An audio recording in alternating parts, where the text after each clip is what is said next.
Ladies and gentlemen, my name is Paul, and in this Game video, we're going to be discussing analysing tech news which, as usual, has popped up over the past 24 or so hours. We're going to be starting things out with the next generation Xbox, specifically a job posting which hints Microsoft are considering using GDDR6 for their future system. Then we're going to spend the bulk of this video on Ryzen 2000 reviews, specifically like a roundup. I'm currently in the US right now. I'm back in just under a week. So this is a good opportunity to answer people who are asking, well, should I upgrade and either from, let's say, a Ryzen, original system, or perhaps from an older Intel system. I will be back, as I said, next week, and then I'll be looking into review samples myself and doing my own tests, but for now, at least it can answer some questions for you all, perhaps. At least from my perspective. So once again, we'll start things out with Microsoft. So there's a job posting that has popped up, and the ideal candidate will be the primary technical focal point for existing and leading edge memory technologies on current shipping and future Xbox designs. These solutions, by the way, include DDR3, GDDR5, R6 and future DRAM technologies. And in addition to that, they will be their focus will be in integrating the right memory solution into a console based on the variety of constraints such as power, cost, reliability, signal integrity, and performance requirements. And of course, they will also be working with various internal teams and vendors to make sure that everything is hunky-dory and everyone's happy.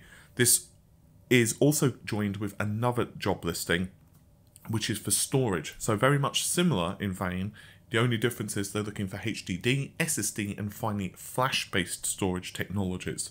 Getting onto the meat of things, it's pretty obvious that when they're referring to the right memory, ultimately this is going to come down to cost and, well, power. Those two are very obvious. If you're looking at a fairly limited form factor, which is a console, obviously you can't have like an absolutely huge system at this point. I think Microsoft probably have learned some lessons here. One of the reasons they're most likely looking at GDDR6 is because you can have a narrower memory bus, but simply because of the fact that the system is running at much higher memory clock speeds, you can pretty much make up the gap.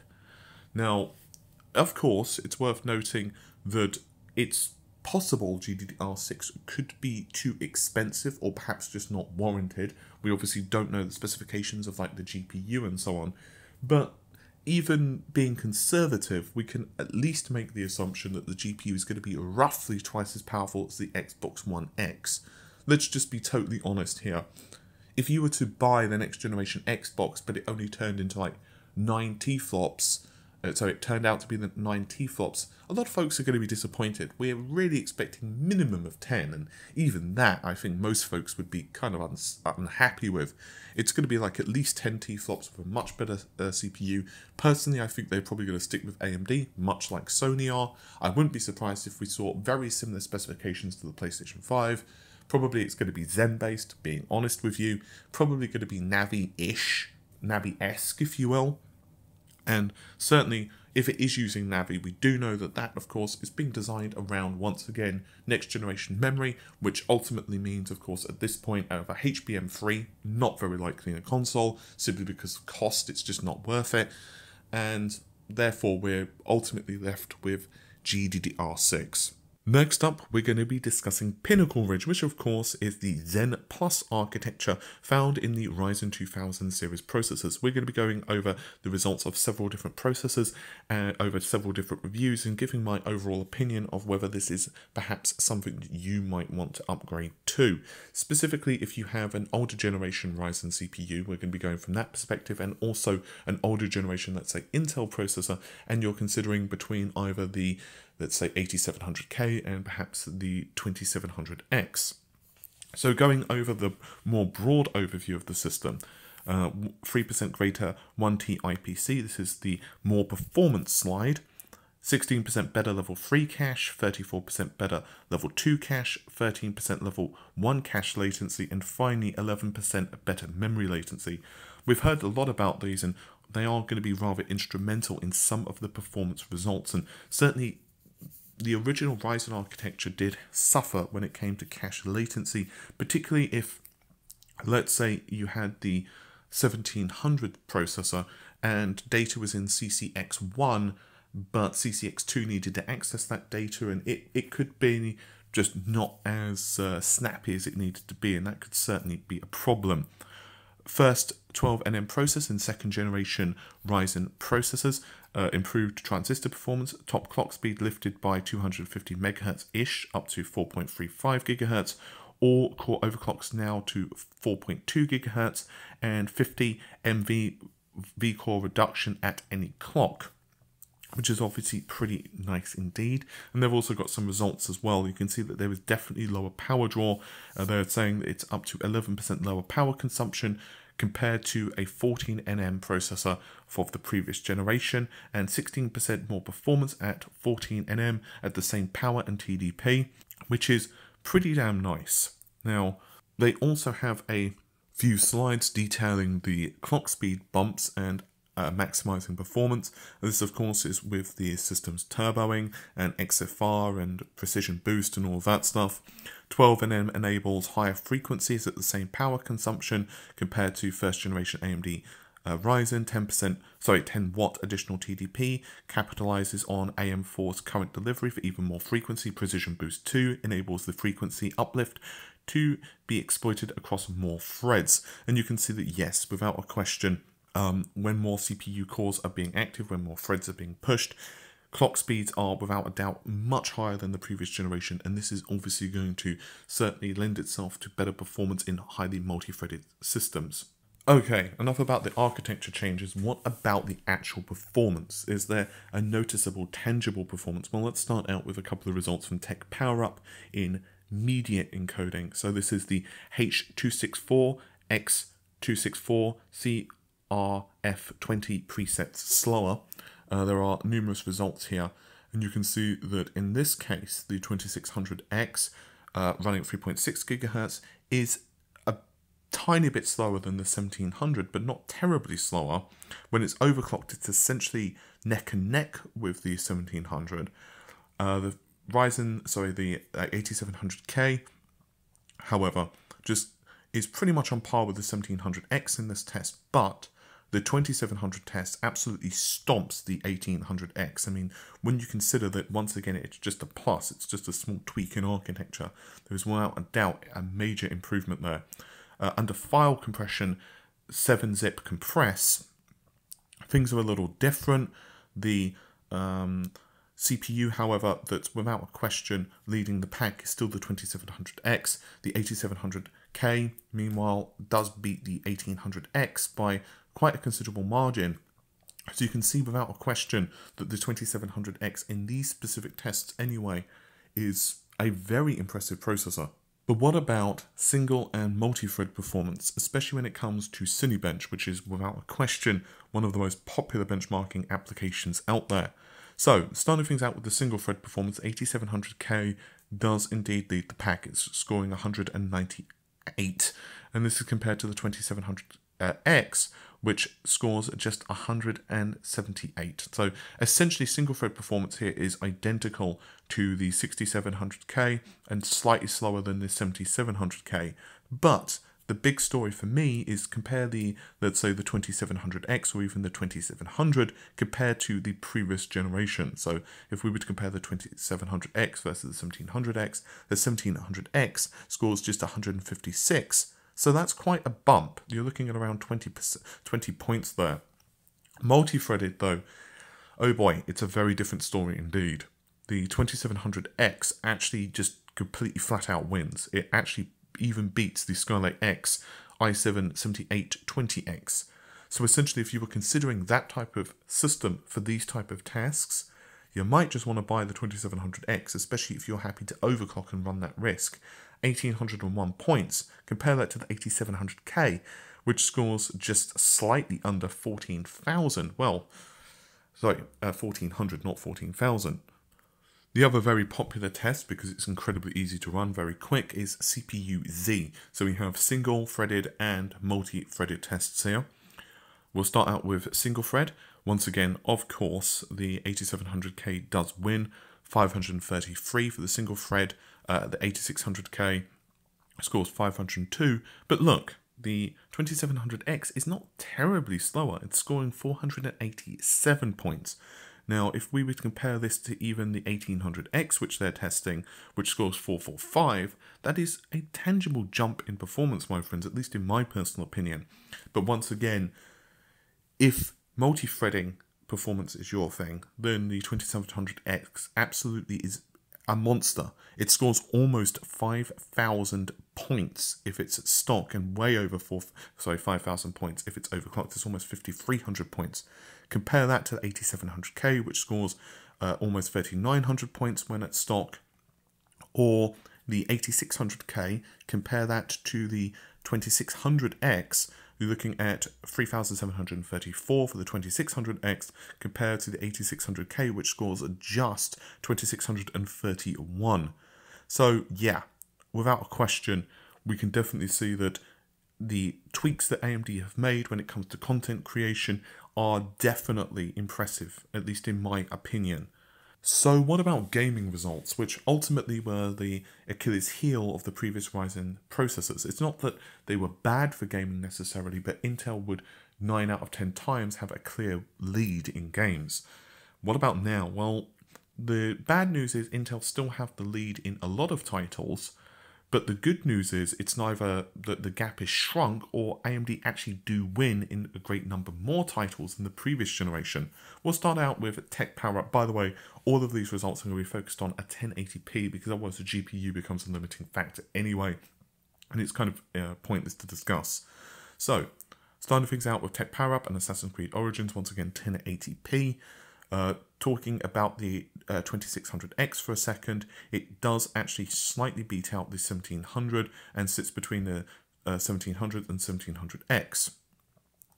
It is, however, faster, notably, than the 7600K by a couple of frames a second, about 7 frames a second. But for folks who are looking for the more powerful CPUs and you're trying to compare, let's say, the 2700X versus the 8700K, well, the 2700X gets 90 frames a second, the 8700K gets 97 frames a second. Battlefield 1 from the same website, the 8700K manages 177 frames a second, but the 2700X manages 167.7 frames per second. So in other words, at those type of frame rates, it's probably not going to bother you too much. Switching to a couple of results from AnandTech, and I find these ones rather intriguing, and that's putting it mildly. This is using a GTX 1080. This is, once again, 1080p results. Shadow of Mordor, average frame rate. You see that in this instance, the 2700X actually beats all of the other processors. That's right, it beats the 8700K, so the 8700K is scoring 153 frames a second, whereas the 2700X is scoring 156 frames a second. I will grant you that the difference here is very marginal, but if you were to compare that versus the Ryzen 2700X, which scores just around the 134 frames a second mark, that is quite a nice bump. You're looking at 20 frames a second higher just for this slight tick here. Rise of the Tomb Raider, actually one of my favourite games of that year, just for your FYI. Once again, average frame rate, using a GTX 1080, the 2700X scores a pretty darn impressive, actually, 116 frames a second. The 2600X scores 114 frames a second. And if you were to compare that to the 8700K, which scores 103, that's not bad. That's actually not terrible, right? It's just slightly over 10% increase in performance. And compare that to the 6700K if you've got an older Intel processor, which scores just 96 frames a second.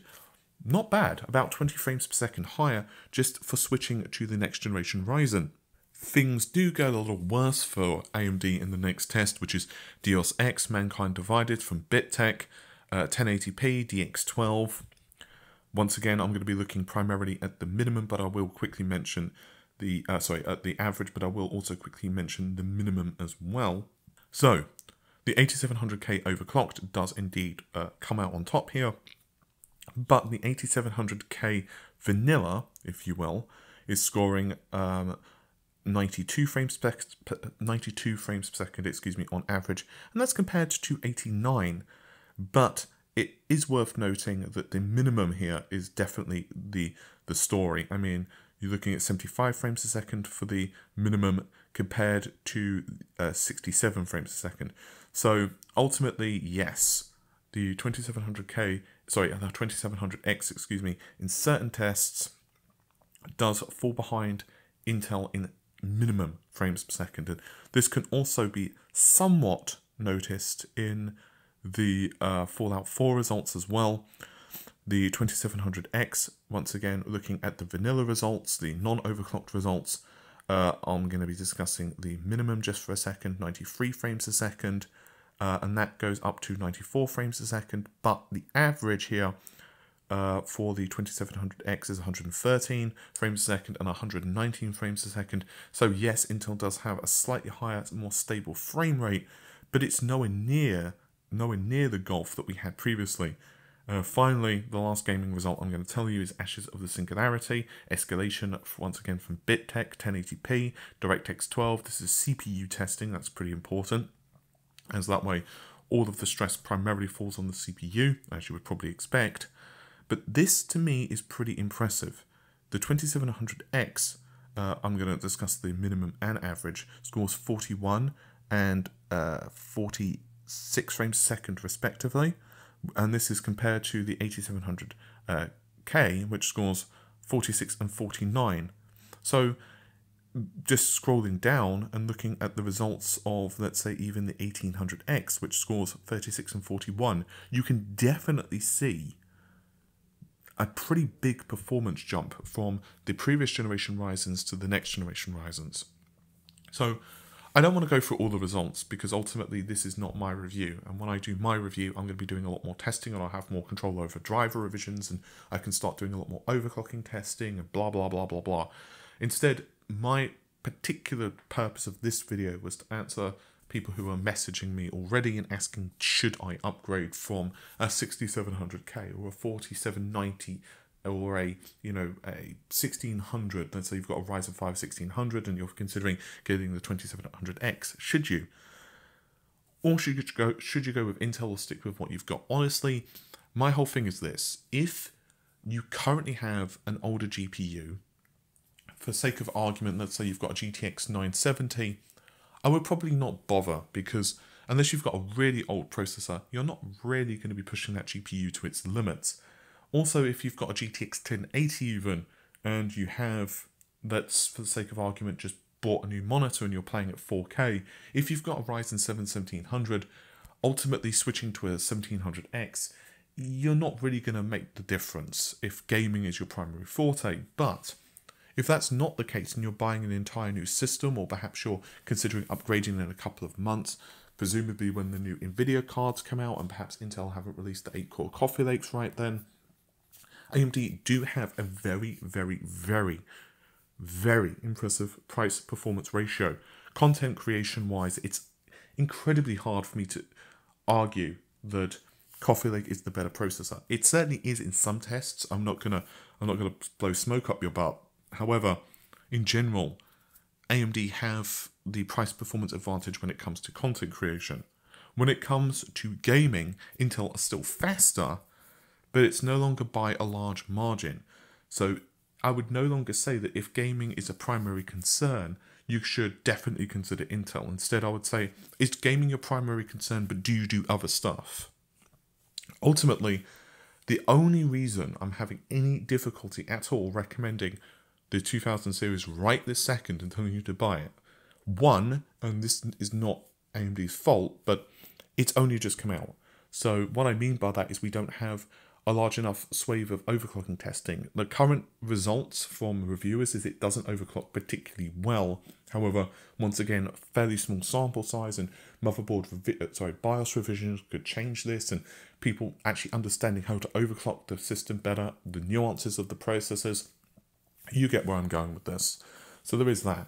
The second thing is we don't know when Intel are going to be releasing the 8-core Coffee Lake, or whatever it's going to be called. If it was like tomorrow, then you might be a bit disappointed if you've just bought a new AMD system today. With that said, and it's a pretty obvious statement, but you can always wait for something better, and there's nothing to tell us that this new Coffee Lake from Intel is not going to be considerably more expensive. Who's to say it's not going to have like a $200 or $300 price premium compared to, let's say, the 8700K. And it looks like it's going to be an entire new, for lack of a better word, generation. So it might not even appear on store shelves for 6 months, in which case you've waited 6 months for nothing. I guess what I'm going with this is the following. I think ultimately Intel are facing a lot of competition now, especially for the gaming side of things with the Ryzen 2000 series processors. The small architecture tweaks have been enough to address a lot of the issues with the original Ryzen series processors, and right now the value side of things is definitely on the side of AMD. Don't forget that the Threadripper 2nd generation is also due to be launched later this year, and it's going to be very interesting to see how that interplays with Intel's answer to its own HEDT solutions. With all of that said, hopefully you've enjoyed the video. I'll see you soon. Take care. Bye for now.